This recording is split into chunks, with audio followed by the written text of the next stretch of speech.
స్వాగతం పలుకుతూ మంచి నల్సా వాళ్ళు మనకు ప్రొవైడ్ చేయడం జరిగింది. ఇది ఎక్కడికి వెళ్ళినా మన జిల్లాకు సంబంధించింది అన్నప్పుడు ఆ జిల్లాకు ఇన్ఫర్మేషన్ కేటాయించి ఆ జిల్లాలో ఉన్నటువంటి అడ్వకేట్కు నెంబర్ కలపడం జరుగుతుంది.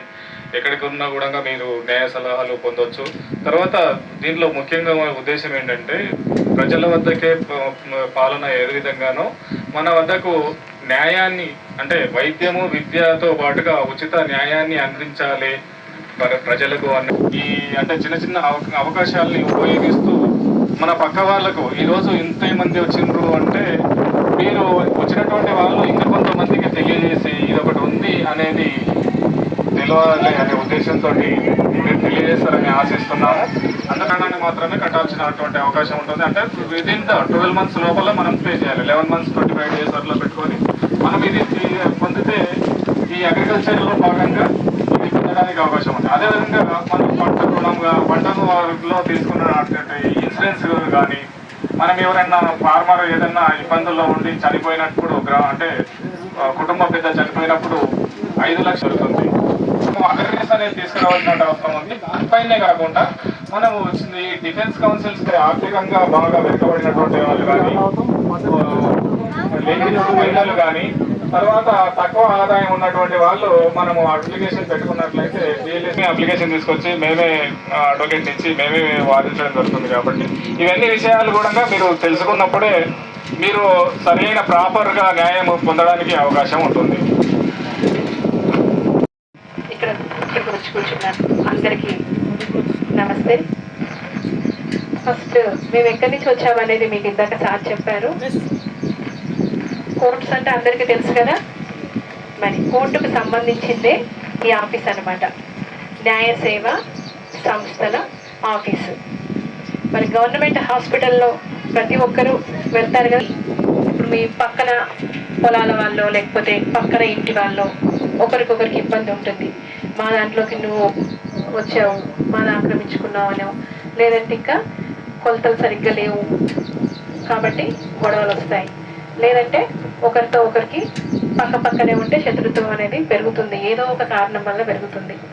ఎందుకంటే మీ దాంట్లో గార్బేజ్ అంటే చెత్త మా దాంట్లో పడేశారని, పొలాలైతే మీ దాంట్లో కూడా వేస్ట్ అంతా కూడా మా దాంట్లో పడేశారని, లేదంటే మీ పొలంలో నుంచి పూర్వకాలం నుంచి మాకు దారి ఉండే ఇప్పుడు లేదని, ఇప్పుడు రానివ్వట్లేదని, ఇట్లా రకరకాల సమస్యలు ఉంటాయి.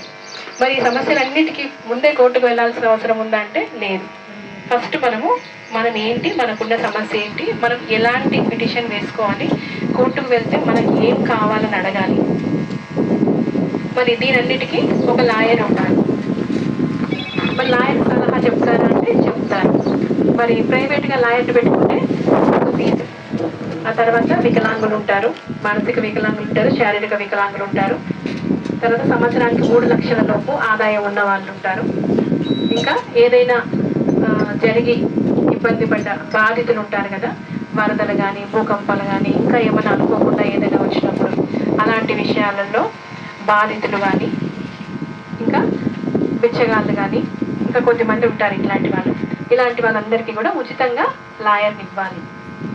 మరి లాయర్ని ఇవ్వాలి అని అంటే ఎక్కడికి రావాలి, ఎలా తెలియాలి? అందరికీ కూడా కోర్టు దగ్గరికి వచ్చే ఇది కూడా ఉండదు. మరి అలాంటప్పుడు మా న్యాయ సేవా సంస్థకి సంబంధించాలి కాకపోతే ఒక గౌరవంగా వేతనం అలాంటిది ఇస్తాము. అది కూడా మా సహాయం చేసినప్పుడు.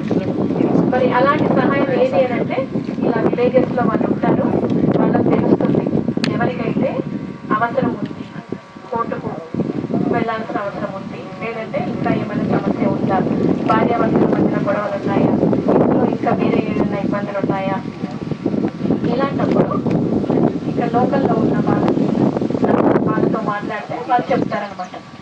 వాళ్ళకు తెలిసిన విషయాలు చెప్తారు, వాళ్ళకు తెలియని విషయాలు ఉంటే మళ్ళీ మా దగ్గరికి వచ్చి మమ్మల్ని అడిగి మీకు అన్ని వివరంగా చెప్తారు. లేదు అని అంటే మీ దగ్గర ఒక పిటిషన్ తీసుకొని ఆఫీస్కి రమ్మని చెప్పేసి చెప్తారు. వాళ్ళ సంబంధమైన డిపార్ట్మెంట్ వాళ్ళకి హెల్ప్ చేస్తారు. మరి ఉదాహరణ ఏంటంటే 10th వరకు అంటే కనీస విద్య అనేది ఫస్ట్ ఇవ్వాలి. ఆ తర్వాత 10th వరకు ఇంటర్ వరకు కూడా ఉచితంగానే చదివిపించాలని చెప్పేసి చెప్తారు. మరి అలా ఎందుకు చెప్తారంటే దానికి ఒక చట్టం కూడా ఉంది. ఊరికే చెప్పరు, గవర్నమెంట్ బాధ్యత తీసుకోవాలి. అంటే దానికి ఒక చట్టం ఉంది, ఆ చట్టంలో చెప్పారు గవర్నమెంట్ బాధ్యత అని, కాబట్టి గవర్నమెంట్ ఇవన్నీ చూస్తుంది. మరి అది కూడా తెలియకుండా స్కూళ్ళల్లోకి పంపకుండా ఫ్రీగా చదువుంటుందని చెప్పి తెలియని వాళ్ళు కూడా ఉంటారు. ఇంకా ఇప్పుడు తెలిసిన అందరికీ గవర్నమెంట్ స్కూల్స్ ఉన్నాయి, హాస్టల్స్ ఉన్నాయి, పంపించాలనే విషయం చాలా మందికి తెలిసింది. కానీ తెలియని వాళ్ళు కూడా అక్కడక్కడ ఉన్నారు, ఇంకా కూడా ఉన్నారు. కాబట్టి అలాంటి విషయాలన్నీ చెప్పాలి. ఇంకా మరి పిల్లలు కొద్దిమంది ఎలా ఉంటారంటే అమ్మ నాన్నలు బయటికి వెళ్తారు, కూలి పనికి బయటికి వెళ్తారు, పిల్లల్ని వదిలేసి వెళ్తారు. మరి అలాంటి పిల్లలకి వాళ్ళకి డబ్బులు ఉండొచ్చు, పూర్తిగా లేకుండా కాకుండా ఉండొచ్చు. గవర్నమెంట్ స్కూల్లో కాకుండా ప్రైవేట్ స్కూల్లో చదివించే స్తోమత కూడా ఉండొచ్చు. కానీ సేఫ్టీ అనేది ఉండదు కొంతమందికి, కొన్ని ఫ్యామిలీస్లో. ఎందుకంటే ఎక్కడో దూరంగా వెళ్ళి పనులు చేసుకుంటూ ఉంటారు, హైదరాబాద్ వెళ్తారు, లేకుంటే వేరే వేరే కంట్రీస్ స్టేట్స్కి వెళ్తారు, పనులు చేసుకుంటారు. మరి వాళ్ళ పిల్లల్ని ఎక్కడ వదిలేస్తారు? ఊళ్ళల్లో ఎవరో దగ్గర గార్డియన్ అంటే చూసుకునే వాళ్ళు జాగ్రత్తగా చూసుకుంటారు అని నమ్మి వాళ్ళ మీద వదిలేసి కూడా వెళ్తారు కొద్దిమంది. మరి అలా వెళ్ళినప్పుడు కూడా ఆ పిల్లలకు కూడా సేఫ్ అనేది ఉండదు కదా. కాబట్టి అలాంటి పిల్లలకు కూడా మనకి గవర్నమెంట్ అనేది వాళ్ళకి హాస్టళ్లలో చదివిపించవచ్చు అని చెప్పేసి కూడా ఉంది అందులో.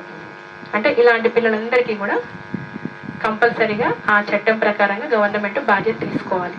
మరి బాధ్యత తీసుకుంటుందా లేదా అనే విషయంలో, లేదంటే అందరు పిల్లలు ఆ సదుపాయాలు పొందా, మరి కేసు పెట్టాల్సిన అవసరం ఉందా లేదా అనే విషయము చూడాలి. ఫస్ట్ ఎలాంటి కేసు పెట్టాలి? మామూలుగా గొడవలు ఉంటే భర్తకి సర్ది చెప్పి, లేదు నువ్వు ఇలా చూసుకోవాలి, ఇలా చూసుకోకపోతే ఈ రకంగా నీ మీద ఇలాంటి కేసు పెట్టాల్సి వస్తుంది అని వాళ్ళకి అన్నీ చెప్పగలగాలి. అలా చెప్పినప్పుడు వాళ్ళకి బాధ్యత ఉంటుంది, భయం కూడా ఉంటుంది. మరి ఎలాంటి కేసులు ఉంటాయంటే, ఫస్ట్ ఇంట్లో చిన్న చిన్న ఇబ్బందులు, డబ్బులు లేకనే వాళ్ళకి నువ్వు అక్కడి నుంచి మీ అమ్మ వాళ్ళ నుంచి డబ్బులు తీసుకురమ్మని చెప్తారు, ఫోర్స్ పెడతారు. జరుగుతాయి కదా ఇలాంటివి. అమ్మ దగ్గర నుంచి నాన్న దగ్గర నుంచి డబ్బులు తీసుకురా అని పెడతారు. మరి అలాంటి ఇబ్బందులు వచ్చినప్పుడు మరి ఆ భార్య ఏం చేస్తుంది? పోలీస్ కేసు పెట్టొచ్చా అంటే పెట్టొచ్చు. పెడితే ఏం లాభం? ఫస్ట్ ఏమొస్తుంది? ఒక కేసు పెడితే పోలీస్ స్టేషన్కి వెళ్ళాలి, ఆ తర్వాత కోర్టుకి వెళ్ళాలి. మరి అప్పుడు ఆ కుటుంబం నిలుస్తుందా? నిలవదు. కాబట్టి అప్పుడు ఏం చేయాలంటే ఇద్దరిని కూర్చోబెట్టి మాట్లాడాలి. ఫస్ట్ ఏ రకంగా ఇబ్బంది జరుగుతుంది, నీకు ఎందుకు ఇబ్బంది పెడుతున్నావు, సర్దుకోవచ్చు కదా, లేకపోతే నీ భార్య ఇలాంటి కేసు నీ మీద వేస్తుంది అని చెప్పి క్లియర్గా చెప్తారు. మరి ఇలాంటి అప్పుడు పోలీస్ కేసు పెట్టకుండా మనకి గృహహింస చట్టం అని, నిరోధక చట్టం అని ఒకటి ఉంది. అంటే ఇంట్లో భార్య భర్త కలిసి ఉంటూనే భార్య పిటిషన్ వేసుకొని నన్ను సరిగ్గా చూడట్లేదు, నెలకింత ఇంట్లోకి ఇప్పించమని చెప్పేసి ఆయనకు ఆర్డర్ ఇవ్వండి అంటే ఇవ్వచ్చు. నెలకు ఒక 5,000 ఇంటికి సామాన్ కోసం నాకు ఇవ్వట్లేదు, అది ఇస్తే నేను ఇల్లు బాగా చూసుకుంటాను కాబట్టి నాకు అది ఇప్పించండి అని అడగవచ్చు. అర్థమైందా? లేబర్ అంటే మరి బాండెడ్ లేబర్ అంటే ఒక రకంగా ఎవరైనా సరే పిల్లల దగ్గర నుంచి పెద్దవాళ్ళని బలవంతంగా వాళ్ళని పని చేయించడం. ఎందుకు పని చేయించుకుంటారు అని అంటే, ఇదివరకు ఇచ్చిన అప్పుకు కానీ ఇస్తారు. ఓ 4-5 ఏళ్ల కింద అప్పు తీసుకుంటారు, ఆ అప్పు తీరదు, వాళ్ళు ఇవ్వలేని పరిస్థితుల్లో ఉంటారు. ఉన్నప్పుడు ఏం చేస్తారు? ఆ కుటుంబంలోని వ్యక్తులందరినీ కూడా మీరు మా దగ్గర పని చేయండి అని పనులు చేయించుకుంటారు. అట్లా విన్నారా ఎప్పుడన్నా? చెప్తారు ఈ ఊళ్ళో. సరే ఉంది అంటే వేరే రకంగా ఉంది.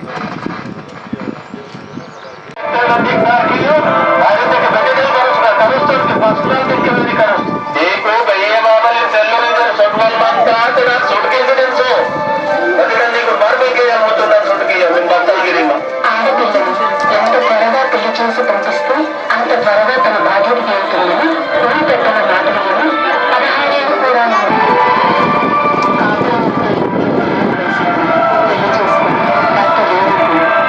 విలేజ్ లో మీరు రాలేకపోయారు, కొన్నిసార్లు వాళ్ళే చేసేటని తెలుసు. ఇక్కడ మీరు ఇంత ఒక దర్జీ మేడం గా ఉండి ఇక్కడ వచ్చారని చాలా ధన్యవాదాలు మేడం, చాలా థ్యాంక్ యూ. అందరికి అవగాహన చేసిన అందరికి థ్యాంక్స్ మేడం.